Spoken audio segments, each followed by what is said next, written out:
Welcome back after the break. और अब हम बात करेंगे पीएसएल के हवाले से। क्रिकेट में क्या कुछ हो रहा है। पीएसएल जोरों शोरों से जारी है और मुल्तान सुल्तान्स ने लाहौर कलंदर्स को 33 रन से शिकस्त दी और मुल्तान सुल्तान्स ने टॉस जीतकर बल्लेबाजी का फैसला किया और 228 रन बनाए। जवाब में 9 विकेटें गंवाकर मुकर्ररा ओवर्स में महज 195 रन ही बना सकी। मुल्तान सुल्तान के यासिर खान की शानदार बैटिंग, 6 छक्कों और 6 चौकों की मदद से 44 गेंदों पर 87 रन बनाकर मैन ऑफ द मैच का एहसास भी अपने नाम कर लिया और लाहौर कलंदर्स के सिकंदर रजा ने नॉट आउट 50 रन बनाए।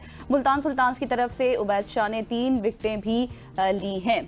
बिल्कुल ऐसी है, इसी हवाले से बात करेंगे। और साथ ही अली तरीन ने एक बयान दिया है हाल ही में, 1-2 दिन पहले उन्होंने कहा कि पाकिस्तान सुपर लीग में वो मुल्तान सुल्तान रिटेन नहीं करेंगे। इससे पहले भी वो पाकिस्तान सुपर लीग पे तनकीद करते हुए नजर आए। पाकिस्तान सुपर लीग की मिस मैनेजमेंट को उन्होंने उजागर किया। क्या इस तरह के बयानात एक पीएसएल के फ्रेंचाइज ऑनर को देने चाहिए? क्योंकि फ्रेंचाइज ऑनर जब इस तरह के बयानात देते हैं तो पड़ोस में जाके ऐसे मामलात वहाँ पे डिस्कस होते हैं, जगह सही होती है और फिर साथ साथ वो कहते हैं फिर अपने मुल्क में ही चीजें ठीक नहीं है। बिल्कुल ऐसे। और आज के सेगमेंट में केन विलियमसन के हवाले से बात करेंगे, जो कि खबरें ये आ रही हैं कि आज या कल में पाकिस्तान सुपर लीग में कराची किंग्स को ज्वाइन करेंगे और कराची किंग्स के स्क्वाड का हिस्सा बनेंगे। इन तमाम तर इशूज़ पे बात करने के लिए हमारे साथ मौजूद हैं साइम इशफाक, स्पोर्ट्स जर्नलिस्ट हैं। Sir, thank you so much for joining us. Saim, सबसे पहले अगर बात की जाए पाकिस्तान सुपर लीग की, रात का मैच मुल्तान सुल्तान बिला आखिर मुल्तान में जाकर पहला मुकाबला जीतने में कामयाब हुआ। कैसा देख रहे हैं मुल्तान सुल्तान की जीत को?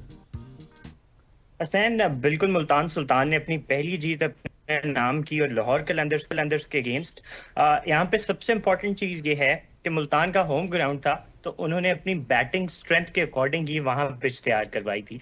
आप देखेंगे कि जो लास्ट मैच हुआ तो पिच के ऊपर बेयर पैचेस थे, बहुत मुश्किल से कराची किंग्स ने टारगेट चेस किया, मगर यहाँ पर मुल्तान सुल्तान ने एक हाई स्कोरिंग खड़ा किया बोर्ड के ऊपर टोटल। और लाहौर कलंदर्स ऑलमोस्ट 1 ईयर पहुंच गए थे, लेकिन लाहौर मुल्तान सुल्तान ने आखिरकार ये जीत लिया। तो एक अच्छा साइन है पीएसएल के लिए भी, क्योंकि जब टीम्स आपस में कंपटीशन में आएंगी, पॉइंट्स टेबल के ऊपर रन रेट का कंपटीशन होगा, पॉइंट्स का कंपटीशन होगा, तो पीएसएल जो है वो उसका टेम्परेचर जो है बढ़ेगा। बिल्कुल साइम, आपने ये कहा कि यासिर खान ने भी तो कमाल कर दिया, उस हवाले से आप क्या कमेंट करेंगे? फिर आगे चलकर मजीद बात करते हैं अली तरीन के स्टेटमेंट के हवाले से भी। देखिए, यासिर खान बहुत अरसे से इनका जो बेंच है। जी साइम, क्या कह रहे हैं आप? जो यासिर खान हैं वो काफी अरसे से मुल्तान का जो है बेंच है उसे गरमा रहे थे, लेकिन आखिरकार टीम मैनेजमेंट ने उनके ऊपर ट्रस्ट किया और उस ट्रस्ट पे पूरा उतरे यासिर खान। यासिर खान पीछे डोमेस्टिक क्रिकेट में बहुत अच्छी परफॉर्मेंसेस देते आए, लेकिन अनफॉर्चुनेटली उन्हें चांस नहीं मिल रहा था। लेकिन एक बहुत अच्छा साइन है, मुल्तान सुल्तान को ये चेंजेस करने चाहिए थे। कल हमने देखा कि मोहम्मद रिजवान विकेट कीपिंग से हटे, उन्होंने उस्मान खान को चांस दिया, खुद वो फील्डिंग पे आए। एज अ कैप्टन की उन्होंने जो चीजें थी वो अच्छी तरह से निभाई। तो यासिर खान को चांस देना और उनका performance, it's been a good sign for Multan Sultan. और क्या समझते हैं कि यासिर खान की जो परफॉर्मेंसेज हैं ये पाकिस्तान के लिए, पाकिस्तान के फ्यूचर के लिए कितनी ज़्यादा इंपॉर्टेंट है? क्योंकि उनकी जगह हम शाय होप को मौका दे रहे थे। शाय होप T20 में ठीक है, अच्छे बल्लेबाज है, लेकिन शाय होप से हम उतनी तवक्कुआत तो नहीं कर सकते। यासिर जब परफॉर्म करेंगे तो अल्टीमेटली हमें ये तो ज़रूर लगेगा कि पाकिस्तान के लिए वो कल जाके परफॉर्म कर सकते हैं। बिल्कुल हसनैन, बट देखें ये चीज़ कहना बहुत अर्ली होगा, क्योंकि आप साइम अयूब को जैसे आपने देखा कि बहुत अर्ली पाकिस्तान क्रिकेट के अंदर लेके आए थे, लोग बहुत ज़्यादा तनकीद कर रहे थे। फिर आपने रिसेंटली देखा कि हसन नवाज को आप बहुत जल्दी लेके आए इंडिविजुअल 1-2 परफॉर्मेंसेस के ऊपर। तो मेरे ख्याल से 1-2 परफॉर्मेंसेस के ऊपर नहीं जज करना चाहिए, आपको एक प्रॉपर टाइम देना चाहिए यासिर खान को भी। लेकिन देखिए, यासिर की आपने खुद कहा कि वो डोमेस्टिक में बड़ा अच्छा परफॉर्म कर रहे हैं, तो डोमेस्टिक में भी परफॉर्मेंस हो जाए, पीएसएल में भी परफॉर्मेंस हो जाए, तो फिर सबको मौका मिल रहा है तो यासिर को भी मिलना चाहिए। बिल्कुल हसनैन, ऐसी बात है, लेकिन पीएसएल का मैं कह रहा हूँ एक मैच के ऊपर आप उन्हें जज नहीं कर सकते, आप उन्हें कंसिस्टेंट चांसेस दीजिए।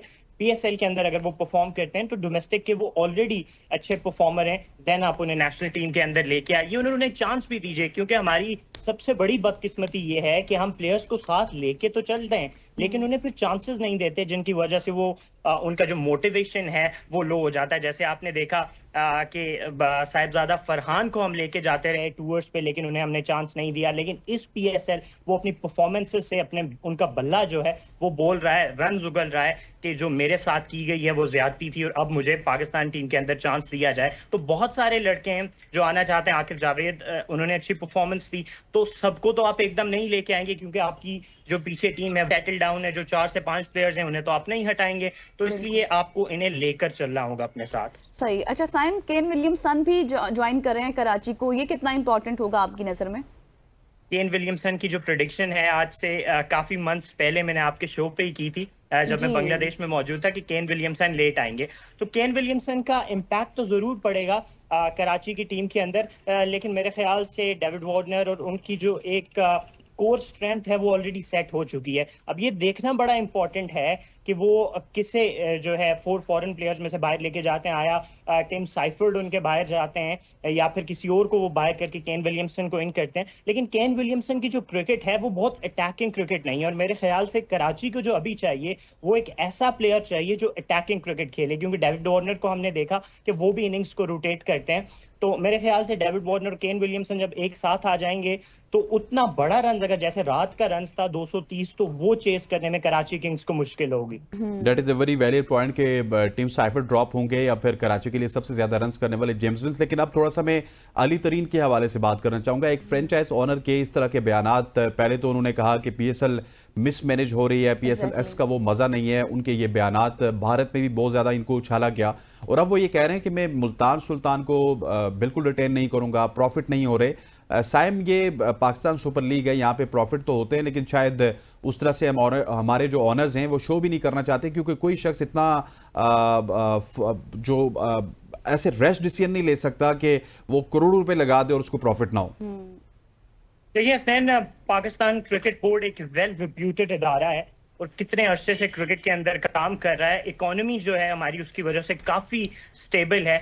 तो ये कहना कि पाकिस्तान सुपर लीग में इतने अरसे से होने के बाद भी प्रॉफिट नहीं है, चले अली तरीन का पॉइंट भी वैलिड है, लेकिन ये पीएसएल मैनेजमेंट की एक, जैसे हम कह सकते हैं कि उनकी नाकामी है कि इतना बड़ा पॉइंट जो है अली तरीन आके टीवी के ऊपर, और ये पीएसएल की जो हम जैसे कहेंगे कि इज्जत को उछाला जा रहा है। अब देखेंगे उसी के साथ आईपीएल हो रहा है, वहां पे भी काफी सारे केसेस हैं, लेकिन वो मीडिया के ऊपर उस तरह से हाइप नहीं उनकी बन पा रही, क्योंकि वो एक प्रीमियर क्रिकेट लीग है। वो जानते हैं कि ऐसी सिचुएशंस को टैकल कैसे करना है। तो मेरे ख्याल से पीएसएल की जो मैनेजमेंट है उन्हें अली तरीन के साथ बैठना चाहिए, टेबल टॉक करनी चाहिए, उनकी जो सिचुएशन है उसे समझना चाहिए, और उसके बाद जो सोल्यूशन है उसकी तरफ जाना चाहिए। बिल्कुल साइम, आपने ठीक कहा। और एक तरफ तो जब हम बढ़ चढ़कर ये बोलते हैं ना कि हम आईपीएल के साथ मुकाबले कर रहे हैं, टेक्नोलॉजी ऐसी इस्तेमाल कर रहे हैं, दूसरी जानिब जब हमारे अपने ही मुल्क से इस तरह की बातें सामने आएंगी तो फिर वहाँ तो वावेला मचेगा, और उनको तो एक, आप ये कहें कि एक पॉइंट मिल जाएगा